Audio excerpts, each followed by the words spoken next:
Okay, guys, welcome to episode 1 of the Punchline podcast. I'm Andy Howson, and I'm here with a koala. The Parrs, all the way from Australia. 10-time world champion John Wayne Parr. Hello. 3-time world champion Angie Parr.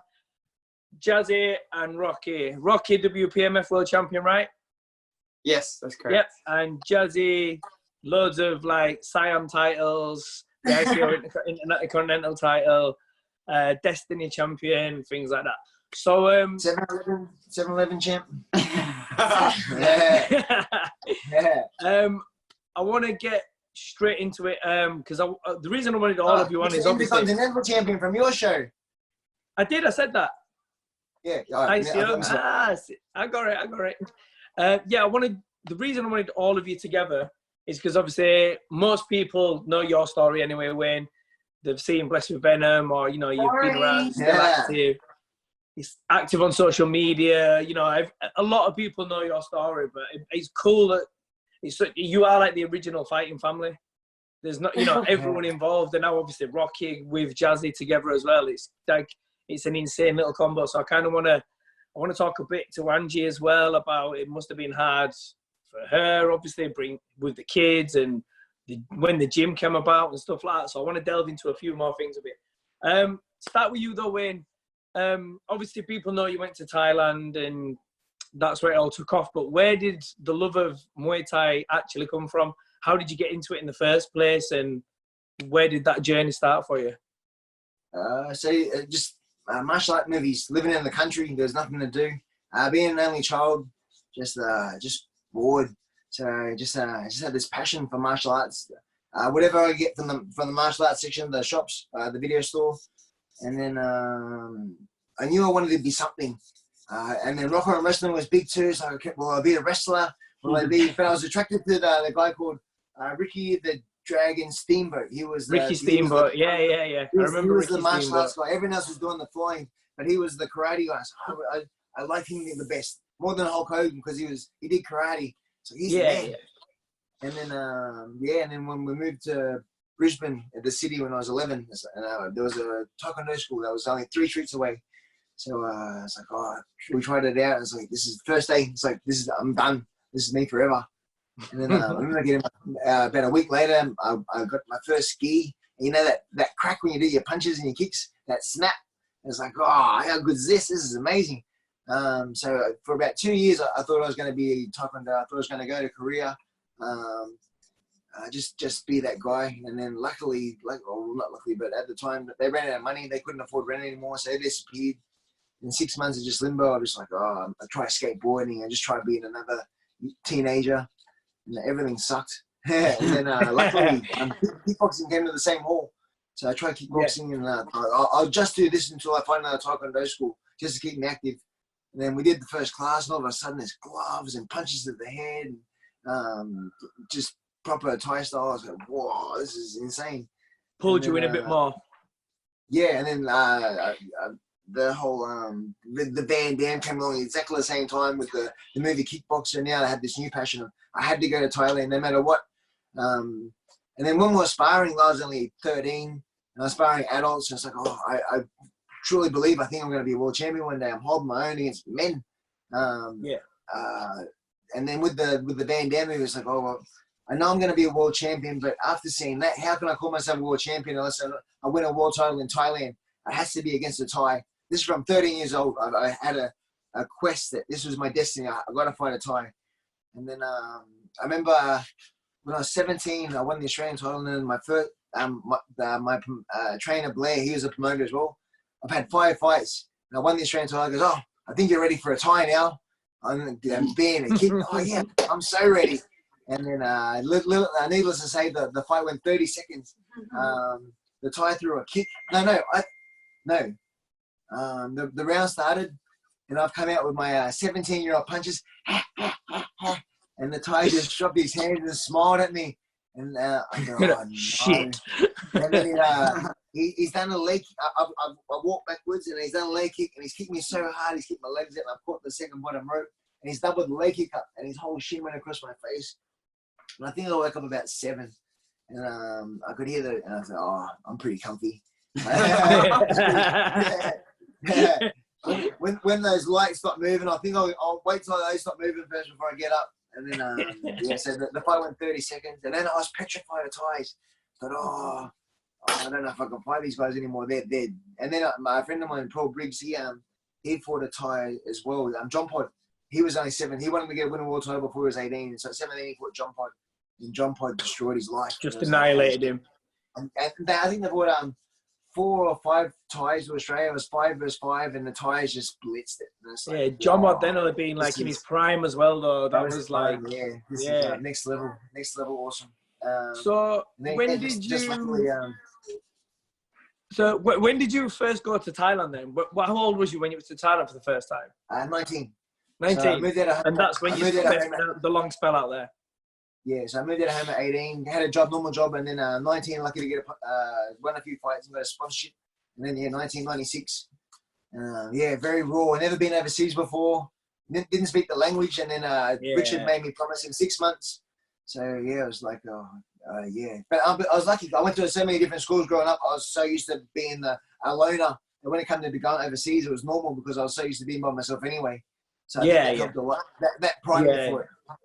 Definitely. So you posted a picture up the other day from Thailand, old school camps, sleeping on floors and the little shitty beds and the horrible toilets. And that's the thing. Like, yeah, exactly. And I remember that from the first time I went. But I think I was lucky like we had a proper toilet. But it's still, people now, obviously, they go and they rent apartments and they've got nice ensuite showers and swimming pools. And I had to go with my bare bum. I don't think well, that's it. Like, we still had to shower outside with the hose and wash with the ties and stuff. So tell us a bit about that. Like, when you first got to Thailand from obviously being 19 years old in Australia, getting to Thailand and then going, shit, I've got to wash my ass in a little hole over there. Like, what was that like? I didn't poop for 2 days. I was so scared. I was too afraid. And then I had to ask Richard's sister. I said, can you just come for me for a second? I said, what is this? What do I do with that? She goes, you use that to pour into your hand and then wipe your butt. So, mate. Cool. And then, but I did it. Once I got over the fear, I did it. And then after a couple of days, it was like, it's normal. What? Pick a hand. After a couple of days, you enjoyed it. It's the best. So if you get one leg, you can put this one behind your neck, and then you put a mouthful of water and you squirt it. So it's like a little gurney. That's the pro level. Exactly. So from getting to Thailand and starting training there, how long was you there before you had your first fight in Thailand? 2 months. I was at Sijitong. So I went to Sijitong first, and then the first fight was at a bar, at the Marine Bar. You know Marine Bar? Have you been? Marine Bar, yeah. I know what you mean. Yeah. Yeah. So what happened was Sangten Noi fought Danny Bill the night before, and Stan the Man fought Kurtwood Walker for the WMC World Title. Tai Kim, the Japanese superstar, he fought someone as well. Someone fought Ivan Hippolyte. It was amazing. One of the greatest shows. Beach on the beach on patio, and then the next day, everyone was still in town. So me and a friend of mine, Timor, Danny Bill, come in corners for my very first fight in Thailand. It was amazing. Oh shit! I smashed this Thai. They didn't want to fight me at first, so I took my shirt off and see my tattoo, and I go, no, you know Muay Thai, So, no, it just happens. I just lucky tattoo. And then, so I smashed this Thai, and they caught it for him, but there's no way no one he won. And then 2 weeks later, I fought on the Songgan, and then that's when it was in a car park, the usual festival sort of style with the ropes hanging off, the lights hanging down, all the mosquitoes everywhere. And then as I was walking to the ring, my Thai just gave me a bump and goes, hey, if you win elbow knockout, I give you 1,500 baht. That time, that was like there's a lot of money. Yeah. So that's another 2 weeks in Thailand. That was that was $75. $75 Australian. It's like, I'm rich, 75 bucks. And then I ended up winning my 4th round knockout, elbow knockout. And then sure enough, so my prize money was 1,000 baht. And then he gave me 1,500 baht bonus. So I was like, And then yeah, that's like, and the next night that's the one we got on the drink and got hit with the chair. Spent all your money. Yeah. So, Angie, just before we like go a bit further with Wayne, where did you discover Thai boxing? Where did Muay Thai come into your life? So I started doing American kickboxing with my first trainer, and I trained with him for 2 years. And then at that time, I went to Las Vegas and fought for Master Toddy on one of his shows. And then I ended up having a bit of a falling out with my trainer, so I was like, I need to find a new camp. And I thought about going to Fairtex in San Francisco, or I thought about going to New York or Las Vegas. So I was like, I'm moving somewhere. I got to train proper Thai boxing. Loved it. I ended up going to Master Toddy's, and he had trainers from Boonchu Gym there. And I spent he had some really good Thais there, didn't he? Oh yeah, really I good had Thais at one point. Yeah, I met so many amazing people. Even Cruz Yotong stayed in my camper that I lived in at one time. You know, like I met everyone. I met like Lobo and so many different fighters, and Kalan and Samlap. Did you train with Johnson on at one point? Did you train with Johnson on at one point? But I kept fighting his girls. Yeah, he was the enemy. He was Fairtex. I remember you mentioning So I went to, about He was Fairtex. Fuck that guy. No, I mean, he's joking. They're friends. No, we're buddies. We're buddies. No. You know, Len. I know, yeah. You can edit that out. Sometimes he's it's funny. It's funny. It's not. It's like an uppercut at the same time. Yeah, he taught us that. No, I looked up to Johnson on. I watched his videos, and but I fought the Fairtex girl it was awesome. 2 times, and so they were a bit of the opposition. But yet we go to their shows, and in San Francisco, Wayne and I had a trip there once, and we had the best time drinking with Johnson on, and that's when Alex Scott was still alive too. Remember Alex Scott? He got shot.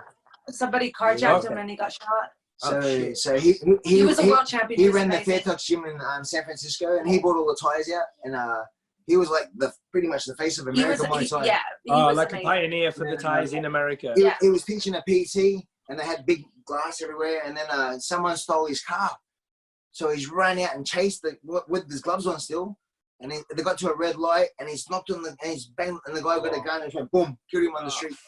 Fuck. So then a week later, they find the killer. And they surround the hotel or the apartment, whatever it is, and then he hid under the bed, and then end up shooting himself. So Alex died for free, and this guy kills him. Yeah, so it's just a complete waste of 2 lives. Just a waste, just a waste of time. Yeah. It's like, man. And he's everything. He was the main event for Scott Coker shows in K1, and he was fighting all the good guys, and just putting Muay Thai on the map in America, because he was pretty much the face of it. Him and Toddy at the time, they were bringing the proper Thais. Yeah. So it was cool.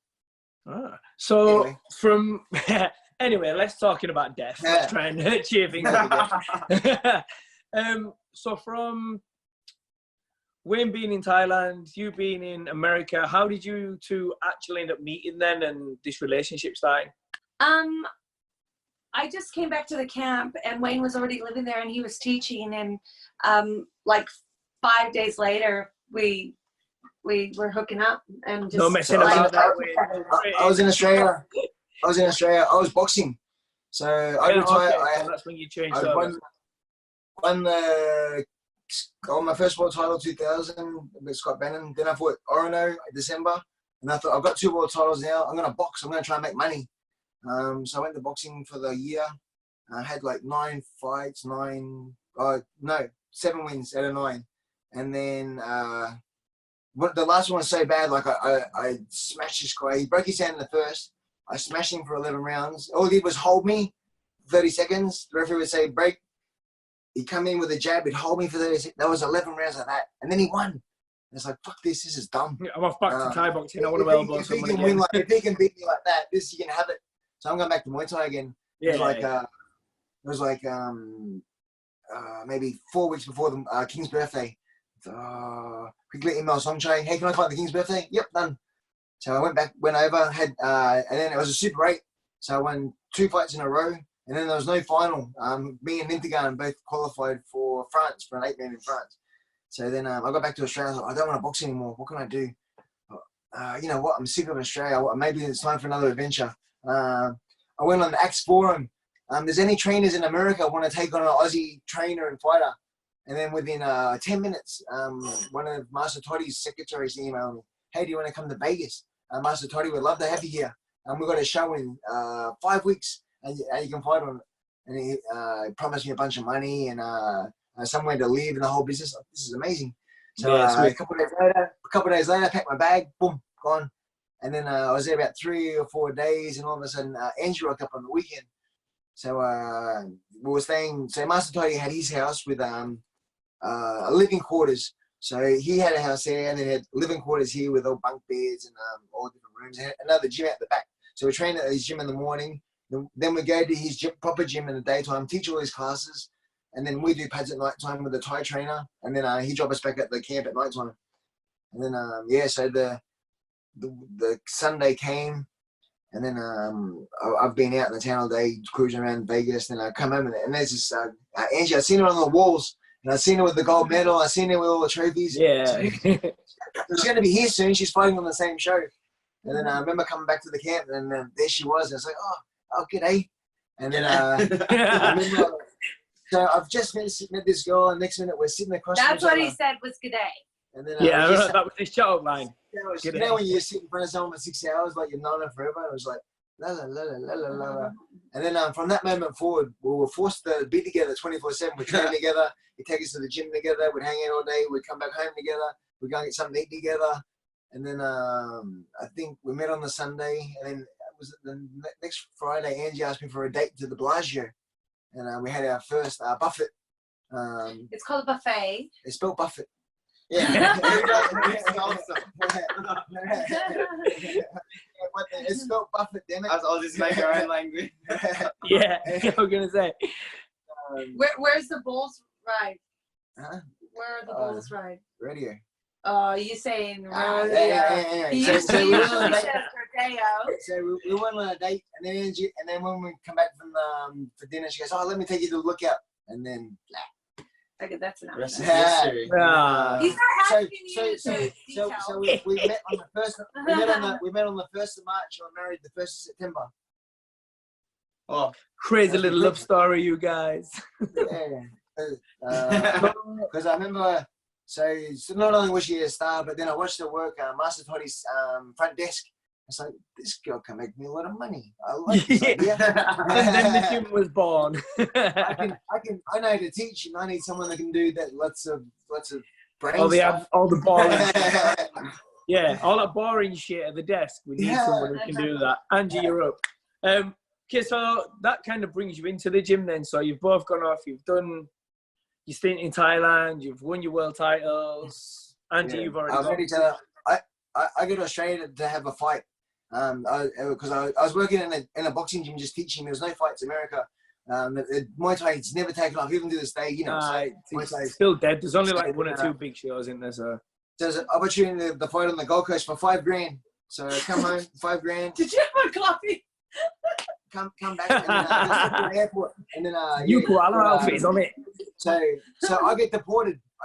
That's how Angie ended up in Australia, because I wasn't allowed back in America. Oh shit! Yeah, I remember. Yeah. Just got married. Angie's 7 months pregnant, and then I can't get into the country, and then she's not working, and then I got and then so the funny part was I had a return ticket in America, but then the promoter bought me a return ticket to come back to the thing.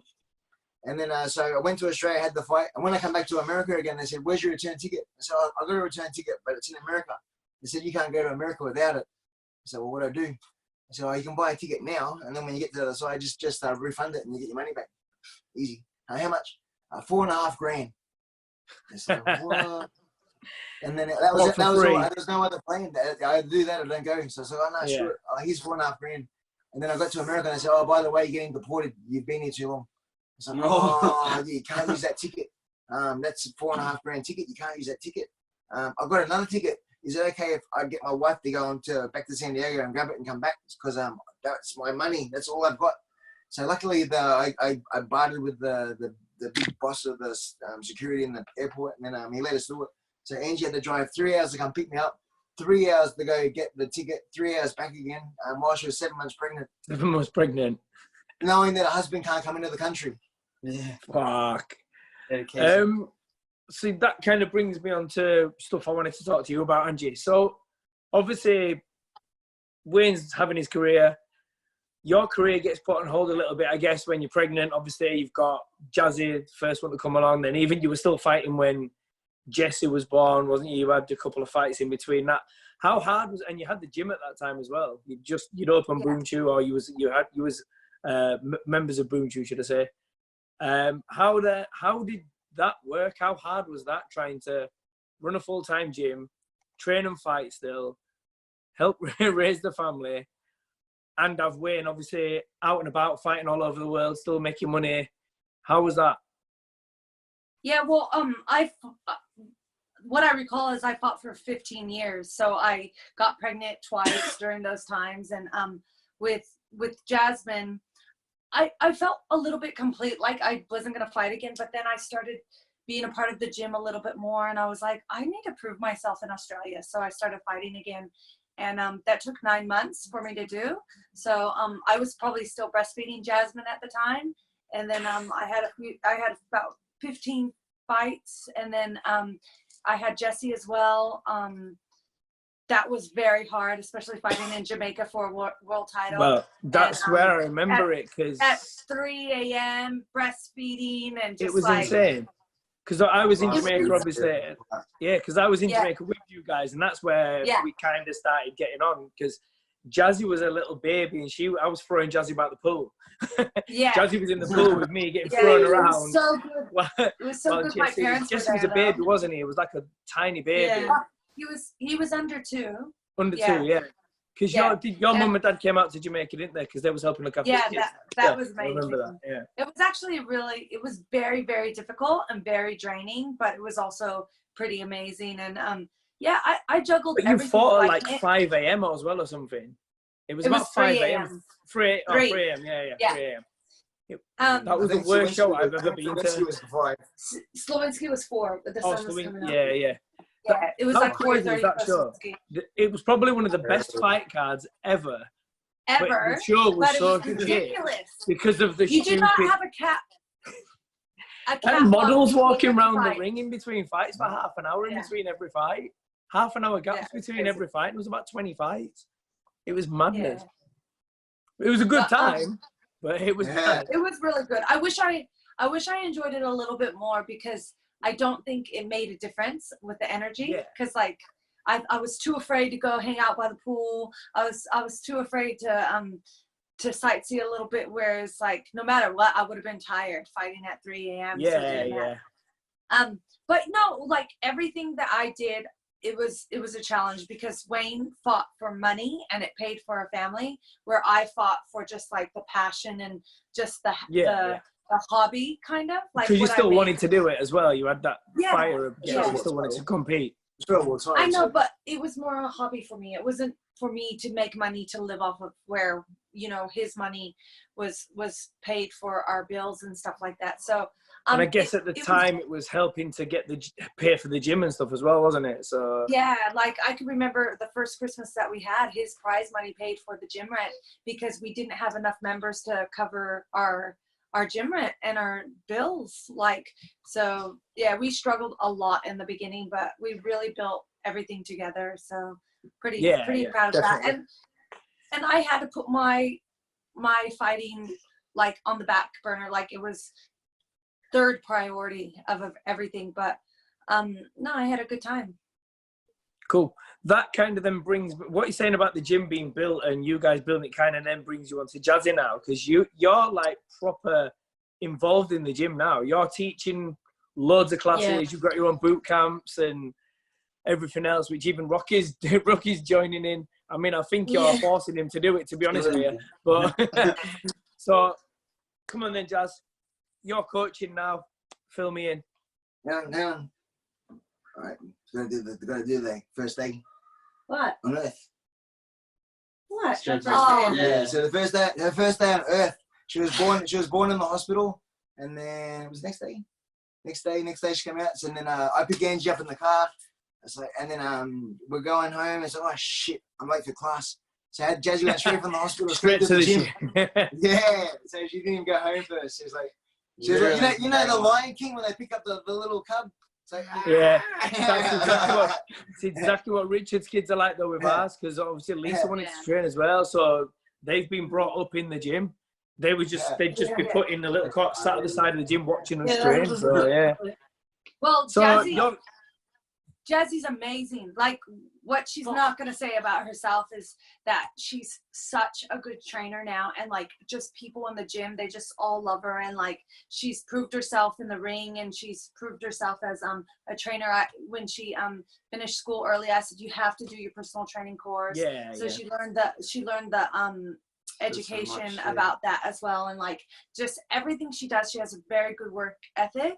And in the gym, I said, you know what, Jazzy, you take my morning classes and I'll do the administration. And she's doing it every morning. And plus, she's doing more. Like, she's working very, very hard. But that works well for you as well. Hour, she does more. After she finishes a whole hour, she does more. More than 1 hour. I know. More than an hour. It's insane. You can't go to one PT a day then a nap. You can't talk. You have one PT a day, then have a nap. Sorry, Andy, what were you saying before? I was just going to say, like, it works well for you, though, that as well, because obviously with the gym now, with you guys being sole owners now, you've got a lot of prep that you need to do. You've got new classes, you've got jiu-jitsu in there now. Yeah. It kind of rolls in where you could have an MMA class as well, I guess. But we started MMA. Oh, you started MMA? Oh, well, there you go. Yeah, you know why, though? Because, like, I fell in love with jiu-jitsu, but not just for me, it's for my kids' future. Like, I see so much Jesse potential. and Gemma do it Jasmine as well, don't and they? Jesse, and even Gemma. Like, we love Muay Thai. I love Muay Thai, but I feel like if you want to make a living out of the sport, you have to do like what Valentina Shevchenko did. She went to UFC. She had 200 Muay Thai fights or whatever she had. And Jermaine as well. They've both gone from Muay Thai. And Jermaine. Yeah, and you fought Jermaine. We're not going to talk about Jermaine. No, but this is the thing, though. This is kind of the thing, though. Like, you fought at a really high level whilst bringing up kids and running a gym. That's what I mean. Like, it's not fucking easy anyway. Fighting's a hard sport in general without having two little kids you've got to run around after all day, then run a gym. And obviously, if Wayne's out doing fight camps or he's away fighting to earn money to help towards paying the bills and stuff, that must have been I found insane. it very difficult. I found it very difficult in the end, but then I found so much joy in having Jasmine and Jesse. I didn't need to train and fight anymore. I just gave it up. I just was like, you know what, my kids want to go to the park on the weekends. I don't want to be too tired from training that I can't do that.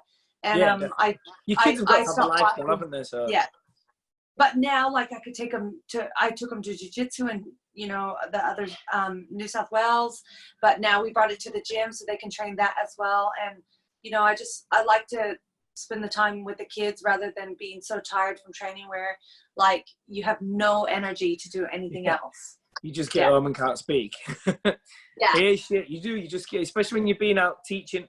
Like, for me, I know, like, I teach at 6 a.m. sometimes. I'll have PT 6 till whenever, then I'll train, teach again. By the time I get home, I don't even want to talk. I don't want to eat. I just want to sit down and just if you're going to fight for a world title or on a big show, you got to be selfish. Yeah. So for 10 weeks, it's train, eat, sleep, train, eat, sleep. I ain't doing nothing. I ain't getting to a party. It's like, I ain't going to no party. Priority. Yeah, exactly. Yeah. And that's what a lot of people kind of don't do now. They don't get it. Yeah. Well, Jazzy's been teaching so much in the first 2 weeks that we've been back after the COVID-19. Her voice is like a little bit tired. A little bit manly.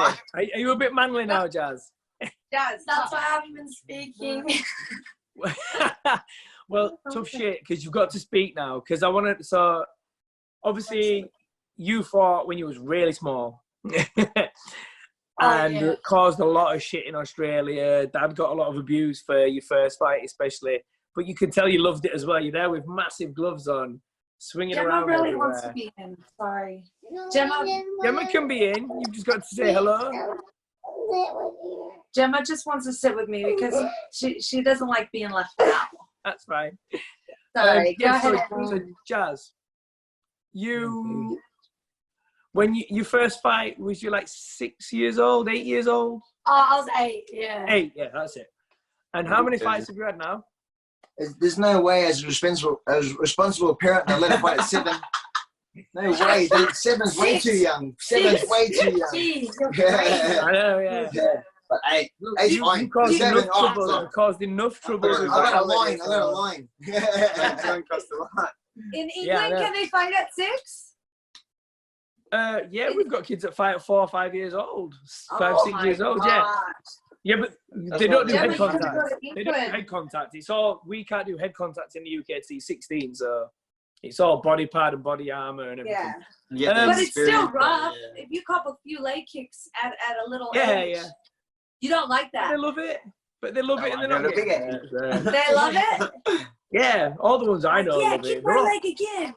yeah, they're all maniacs. It's fine. So, Rocky, how long you been training now? Because obviously I know you kind of did what Wayne did as well. You spent a lot of time in Thailand and trained over there for quite a while. I had a lot of fights in Thailand as well, being active over there. So, same thing really. Like, how did you come across Thai boxing? How did you find the sport? What made you go to Thailand? So it was actually very similar to Wayne in a way. I started off with Taekwondo when I was about 9 because my dad did Taekwondo and was back when he was doing stuff. Muay Thai wasn't that popular like in Australia and that. So he always got us into that just to like defend ourselves and whatso. And I just was not bad at it. I was pretty good at it. I love same as like the love being in the gi, like all the Bruce Lee and all those guys. I just loved martial arts since I was little. And then it got to the point where I wanted a bit more. I wanted like something different where I could compete and, you know, get rewarded from what I'm doing. So then I switched to Muay Thai. I met a trainer my mum was training with at a gym. Used to be an old fighter back in, he used to train, I don't know, wait, I'll say something different. I don't want to mention it. Well, I can't edit that bit out, Rocky, so... yeah, go on. So he used to be like he used to do Muay Thai a bit in the day, and he taught us just the basics and that. And then it got to the point where I was like, I needed a bit more, so I moved to the Gold Coast. So my parents backed me and brought me down this way. And then I trained a bit and I met a Thai trainer, which was Pick. And it so happened to be one of the sons and the fighters that Wayne used to live with in Thailand. So it was weird. He was the guy that owned the camp that I was at, was his youngest son. Oh, so yeah. It That's crazy. Yeah, it's mad. very crazy. And And now then, you're when- his son near enough. Yeah. But Tom, I got so I was with the family. Then the family sort of dispersed. They all went different directions, and he got sort of thrown from one brother to another one, and then it sort of got a bit messy there for a bit. Yeah. And then he finally found his home. Crazy. Yeah, it's tough. They're a little bit crazy. Yeah. So Yeah, is that how you ended up in Thailand then? Yeah, because there's so many wars. Yeah, there's just that different mentality over there. No. So I went there for like a month just to test it out. Parents backed me with that. And then my first fight, I think only had 7 fights at the time, never fought with elbows or anything at the time. And then he's put me in a fight at Ratchaburi Stadium for my first fight. Ooh. And I was like absolutely first pooping my fight. pants. Yeah. I didn't even know how to do like a waiku or nothing. And then, but not going to say no. And he gave me the talk, like no matter where you fight, it's all once you're in there, it's the same, blah, blah, blah. But yeah, didn't do so well. I fought a Japanese guy. I think he had only about 50 fights at the time, but Jeez. yeah. First 14, jeez. But Yeah, but they're all Yeah, I insane. think just being Japanese on fighters are all rock hard and crazy. yeah, All of them are just, they are all kamikaze. They're insane. Yeah. And yeah, I just couldn't really pull the trigger in the fight, just holding back. I think it was just all the nerves of being in the stadium just freaked me out. But it taught me, like, because after that I got drilled by the Thais, you know how they are. And then it taught me not to, like, if you get told by somebody trainer, you got to do it. You can't, like, just hold back and be afraid because it's never going to work out once you're in there. Yeah. So it was a good lesson. And then eventually had a few fights and moved to Sanctuary Gym. That's when it kind of took off into, like, the hard training and all the proper, like, Thai style. Cool. So it was cool that we had the same family and that we trained with. Wait, And say then about your and record. you won your first 9 fights? Oh, yeah. So, You said. Yeah, so I won my first 9 fights straight in Thailand, and then he won his first 9 fights straight in Thailand also. A lot of weird stuff. Crazy. It is very. This is all a little bit weird. This. Yeah. Jazzy, you might want to rethink trainers. this. Yeah, and in the same camp too. So same camp, same Yeah. number of fights. Crazy, so bizarre. So it was meant to be. So, right, let's move on. So obviously, Wayne, you've competed in Thailand for a long time, fought loads of the greats, won the S1 was that in Rajaratnam when you won your world title? Yeah. It wasn't it, in the 8-man? Yeah. Tell us about that, because there were some amazing fighters in that. How was that, winning a world title in Rajaratnam Stadium? Yeah, it was crazy. So I got an email from Sunshine, and it was 100,000 baht to enter. So win, lose, or draw, 100,000 baht. But you had to fly your own ticket to Thailand out of that prize money. So and then Skabowski and Surya were the 2 favorites. Even though there was 8 people, all they talked about were these 2. So no one else was either one of them was going to win. And then so what Songchai do? He put them 2 first. He made them fight each other first. So Ole Larson One of the favourites has gone straight away. Yeah. One of the Japanese guys, Nintagan. Anyway, so those 2 are fought first. Then I was straight after them. And then I fought Ramazan. Yeah. Ramazan, his cousin or brother, Muhammad. He was really tall, 6'3". I beat him on points, and then I had to fight Skabowski next, and he was all beat up from Surya from all the left kicks from the being a southpaw. So he's saying things just kick left, and then I was lucky to stop him in the 3rd, and then then I met Nintagan. So Nintagan had beaten me 3 times in a row. He beat me at International Stadium, Lumpini, and then in France and in Paris. And this is our 4th time. I'm thinking, oh no, I've never beat this guy. He's the guy. And then so I beat Skabowski. I went to the change room. I got an ice massage in the back room. And then Nintagan's fought a Japanese guy. Had a 3-round war. And then fights finished. Nintagan's won. He's gone down the ropes, and they pushed him back in. They said, you have to stay. We're running out of time for the TV. So then, and I've come in, had my ice massage. I'm fresh as a daisy. I got in the ring, and he's just like, he was beaten before the bell even rang. And so it was 3 rounds, no elbows, 3 rounds, no elbows. And then the final was 5 rounds with 5 elbows. 3s with elbows, so yeah. A proper Muay Thai fight after you've already fought twice already. And then I remember starting fast and knew he was tired. And then in the clinch, I could hear Nintagan whisper in my ear, relax, what's the hurry? There's no hurry. Yeah. Forget that. Yeah. And then end up winning the points. So I got a million baht, a trophy from the Prime Minister of Thailand, a Chinawat, and then a world title. And then 2 weeks later, I went to France. I stayed in Thailand after I won, and then I fought in Italy 2 weeks later. So I flew to Italy, won over there, bought another trophy back, and then I picked up all my stuff and had to go back to Australia. So now I've got a million baht check under this arm, a world title on the shoulder. I've got two big trophies on my trolley. And then I remember getting to the immigration where the passport was, and then the guy behind the desk yelled, you, come here. The next minute, I'm surrounded by all these immigration guys. Everyone's got their phones out, and I was like, this is insane. This is so cool. I was like a Christmas tree.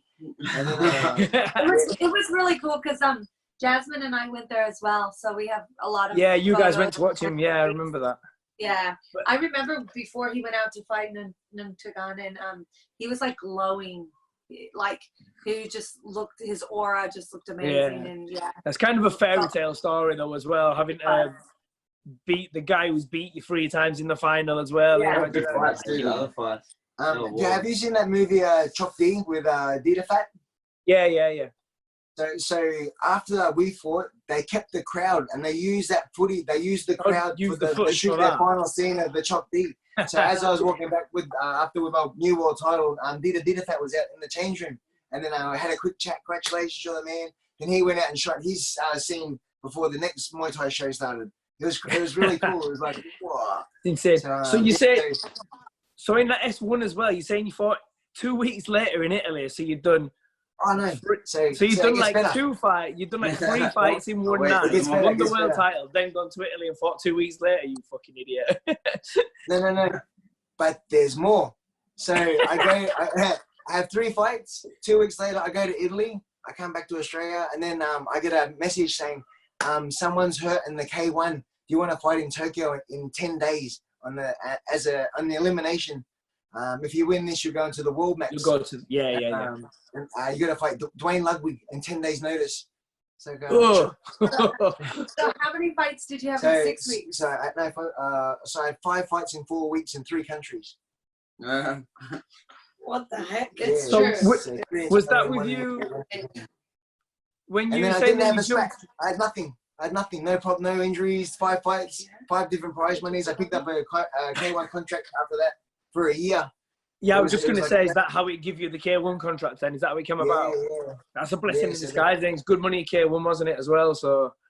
And then, so when I fought the elimination, there was this Thai guy, Boonchu, who just on the scene, first time overseas. He fought Jordan Thai. And then I remember he come up to me, Sawadi John Wayne, Sawadi, I see you on TV. I like your fighting. And then he was this kid that we couldn't get rid of.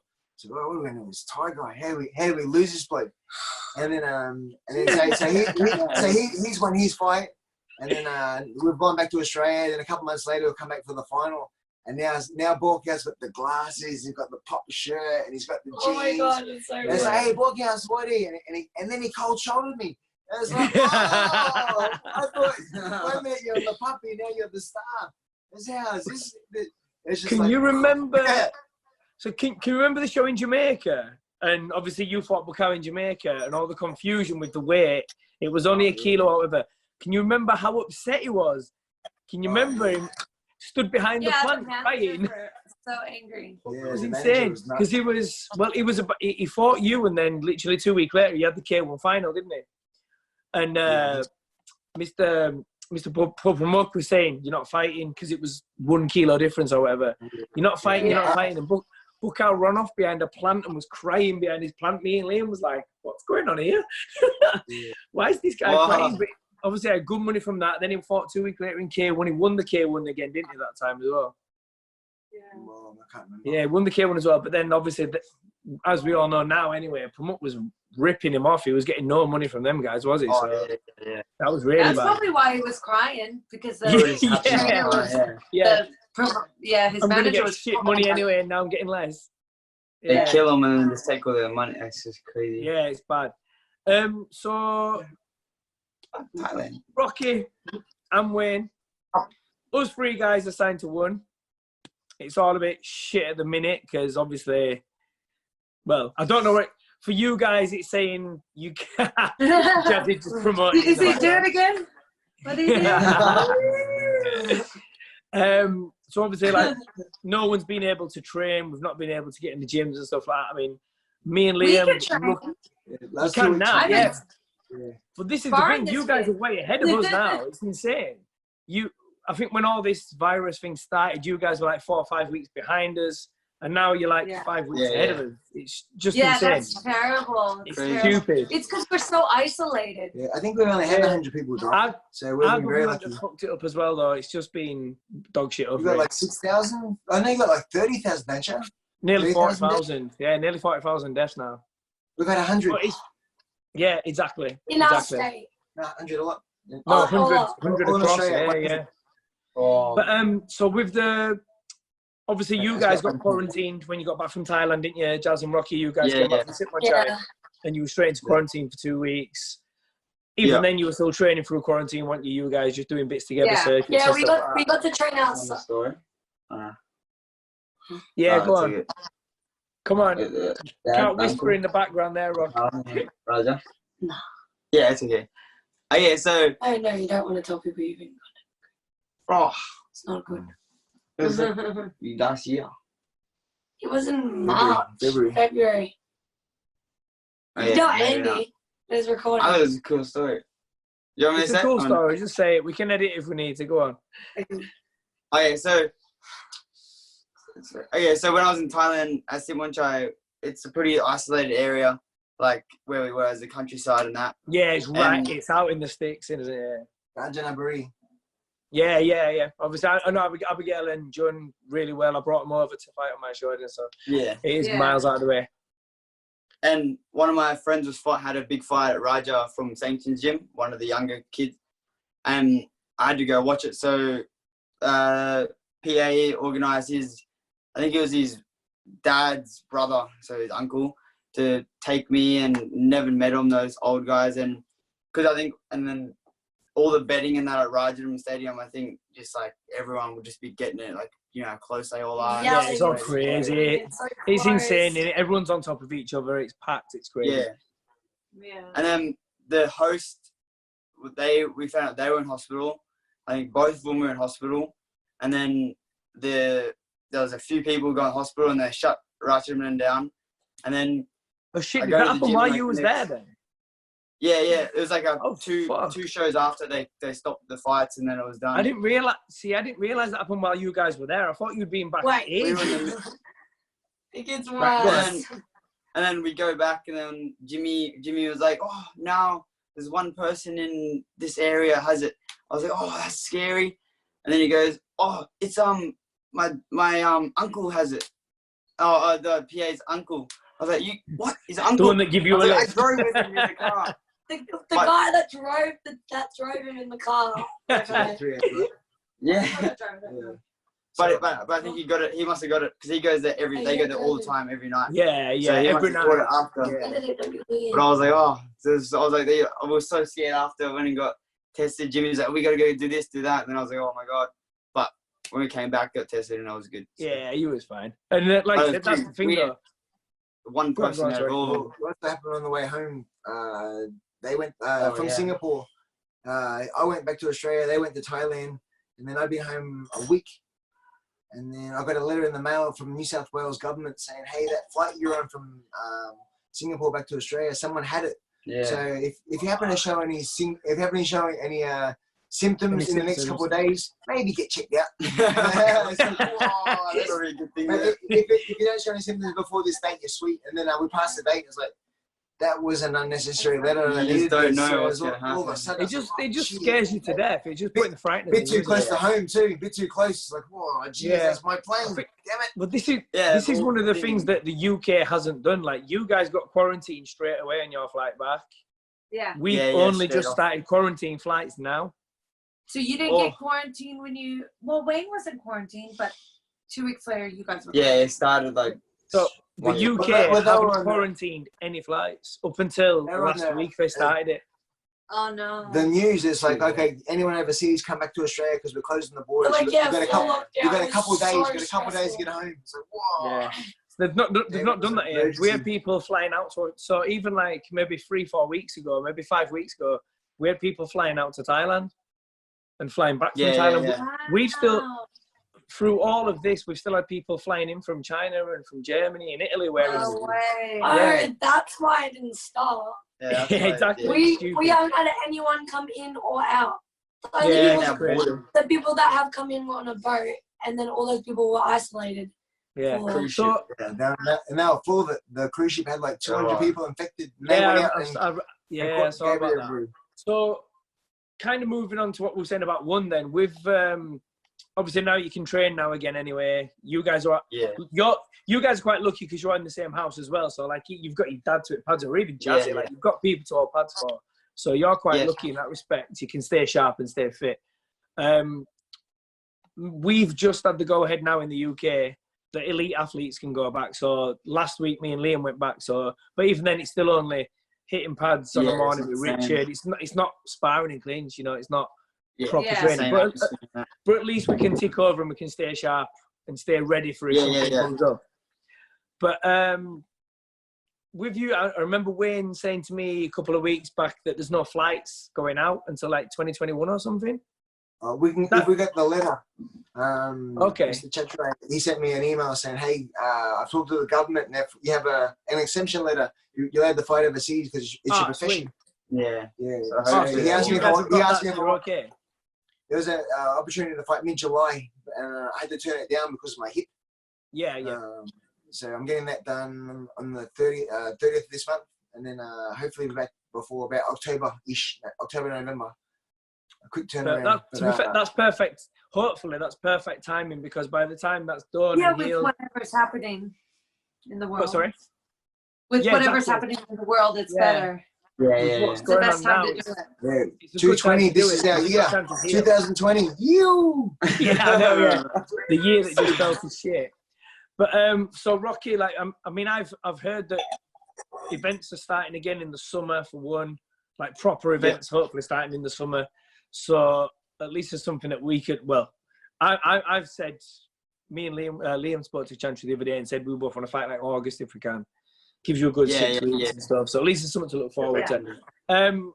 Who do you want? Obviously, we're in the same division. Loads of people have said about me and you fighting. Obviously, me and you have said to each other, we don't want to do it because of this. Yeah, definitely. Because That would be so awkward. It'd be the worst. Situation. That would be so weird. But you guys are like my second family. Like I stay there when I come to Australia. I've brought Wayne and Hopefully Jazzy it over twice doesn't now to England and stuff. So it would be awkward. Who do you want? It's hard to. Who do you want? And obviously, I know you want the title. We all want the title, but in that division at the moment, with Same as the exception, other than Same, who else would you want in the division? Not a call out, just.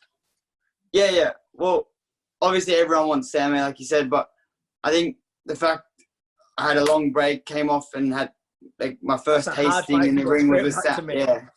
That's an insane I just want wanted to straight back into. There's no crowd. Yeah. If I did Same in front of no crowd, it's like first fight back. It's like the worst. Like, but obviously you got to be big heart and have a go. But my main thing is just getting back in the training, staying focused, and I want to have some fights. And then obviously it's hard with one and that, but just keep the ball rolling instead of stopping and going. Yeah. I'd love to even fight Same again if I have more. Especially when it's your first fight back in a long time against one of your hardest fight of your life. So it's, Who but else? A name. Give us a name.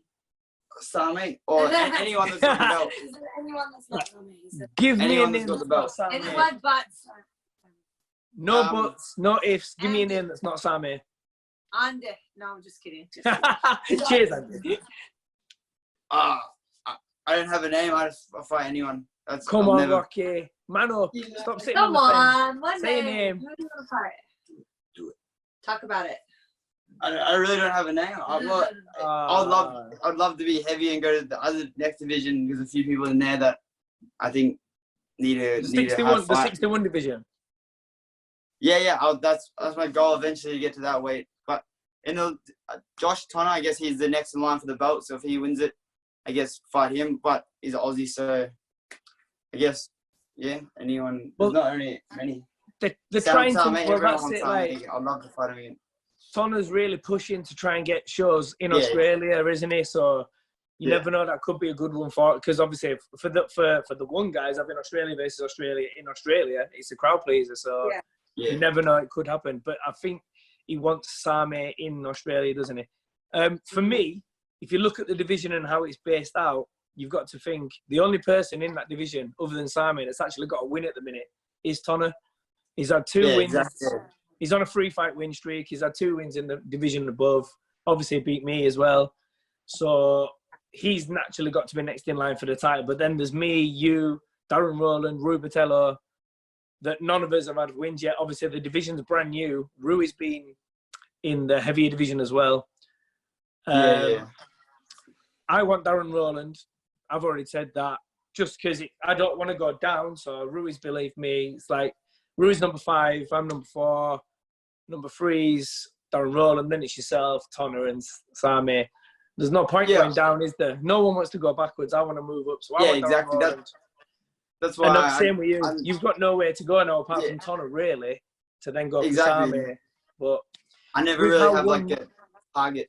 It's just more just like who's the best. I want to fight the best. And exactly. Everyone just wants to fight the best. The thing that's whoever's got the belt or whoever cheeky and calling me out, I don't know. But I'm easy. I'll take anyone on, Good stuff. So when me and you were in the same boat with this situation we've won, we've kind of both finally in the twilight of his career has got the dream contracts for you, stuff like that. But then obviously we're in his 40s now. You've got a bad hip, and then this fucking virus has basically taken a year of his lives away. That's how I'm looking at it. This has taken a year of my life away in terms of fighting. Sure, It has, hasn't it? It's just taken a year away from competing. Nothing's going on. It shortened his careers even more now. So how many fights have you signed for, Wayne? 6? 6, yeah, 6. Yeah, 6-fight deal. Well, hopefully when this new hip's stuck in at the end of the month, you'll be like a 20-year-old again. Yeah. I'm thinking, I don't know. I'm thinking there's a cheaper version for instead of the resurface. I'm thinking about getting a pirate pig. I was like, what? I knew it was going somewhere stupid. I knew that. He'd be coming. It'd be clunk. He's hopping about. Jazz, what are you on next? What are your fight plans?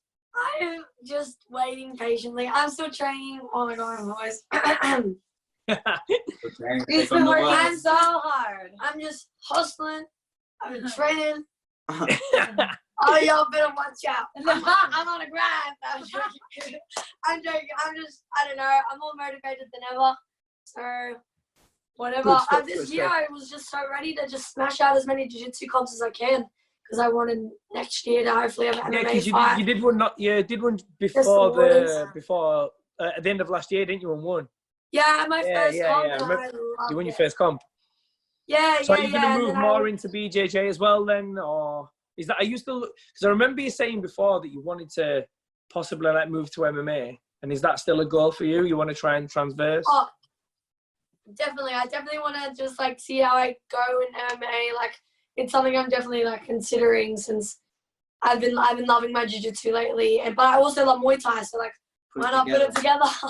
Yeah, definitely, 100%. I really wanted this year since I'm 17 to just fight all these tough girls and just get as strong as I possibly physically and mentally could get, and then next year I'm coming. I think the girls need to be careful. Jessie fought really good in Thailand versus a Thai girl, and it was a very good fight. She had I've She seen had so many. Who was talking after it, wasn't it? She's older. Like, good you know, she owned a gym. The other girl owned a gym. she actually, So, you know, and I love Muay Gym because they said, you know, we don't want to give Jessie easy fights because what is that going to make her prove her? So he does give her hard fights, and yeah. Was your first fight with Wonder Girl, wasn't it? Your first fight for Muay Thai, Wonder Girl. Wonder Girl, yeah, and she won, and that was amazing. Wonder Girl, yeah. You're after me. Seriously, you say that all the time. Right, so Jazz, while we've been talking to you and talking about you, this is going to be for all of you, but we'll start with Jazz. So far, what's your best moment in Muay Thai? Whether it's been traveling, winning a fight, what's your favorite moment been so far in your fight career? Ooh. There has to be something that stands I've been out. so lucky to have so many amazing opportunities. I'd say my favorite fight when I fought in Surat Thani, like that was the first time I flew by myself into a different part of Thailand. Like my dad first was Wonder Girl on a massive show. There was like 10,000 people there on live TV. This massive market, like a proper like A-class promotion. And the first time you fought with like elbows as well. First full tie, was it first full tie as well, was it? Oh, without elbow pads, yeah. Without elbow pads, yeah. Yeah, I fought full time before, but without like elbow pads. Yeah, I know you have on my show, but I mean without elbow pads and no protection. Yeah. Oh, Rocky, yeah. what's yours? So it's hard to choose, but definitely winning my world title in Thailand is definitely Thailand, every Muay Thai, like, especially for us like whiteys, it's definitely a goal to beat the Thais in Thailand, and yeah, it's cool. But I'm still only I need to do so much you're more only a baby still. You're still only a baby, yes. but you've won a world title. The thing is that it's not like you won a shit title either. WPMF in Thailand is it's a big deal. A lot of top fighters have got it, so it's not like it's just there's loads of Mickey Mouse belts flying around. We know that it's a top title. It's one of the main ones, so that's a big achievement. Angie, what's yours? Biggest achievement in the sport? Eating my husband.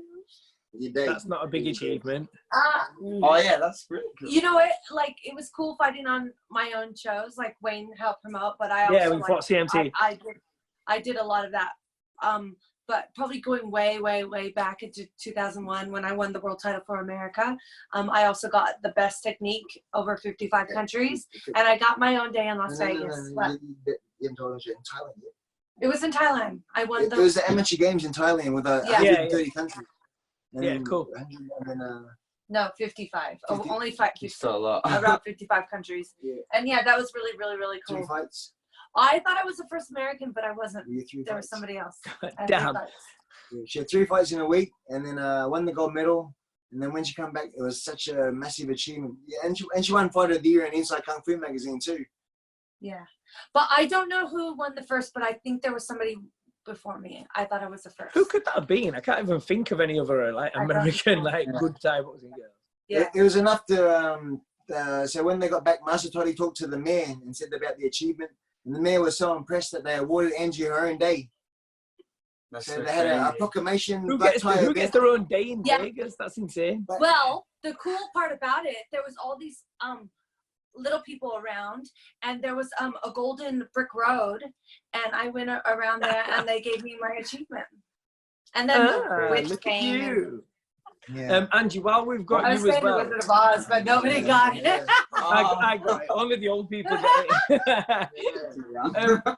So Angie, while Angie, so I've got a question for you from one of our friends, Tony Manahararan. Oh, cool. Tony Hi, buddy. wants to know. He said, "So who was your instructor starting in your Muay Thai career?" Which we've already gone through that anyway. But he wants to know, in those days training at Toddy's, and you had to compete, win, and you're looking to become a world champion, who was you looking up to at the time? Were there any females at the time that you were looking up to and like that motivated you to go fight and be the best?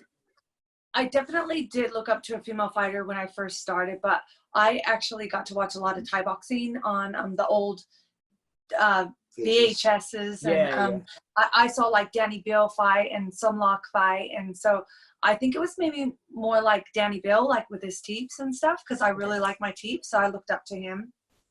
Cool. Yeah. Good. Wayne, what's the biggest? I mean, you've got a lot to choose from here, so take your time. So what's your biggest achievement? My achievement is my last working job was 1995. I haven't worked for 25 years. Yeah, that's my achievement. Yeah. The Muay Thai lifestyle. Eat, sleep, train. True. Eat, sleep, That's a train. good one. He does have to train people, but you don't consider that work. It's too much fun. It's too much fun to call work. Yeah. Training's not work. It's not work, is it? time. If you what's the old saying? If you enjoy what you're doing, you never work in a day in your life. Yeah. So, what aside from that, and not having a job, basically, in your actual Thai boxing career, what's been your highest, your highlight? So many. That's what I mean. Yeah. So many. The first achievement was trying to be the first Aussie to fight Lumpini, so I got to do that. And then making the magazine cover, first Aussie King's birthday, only Westerner 3 King's birthdays in a row, $1 million baht. And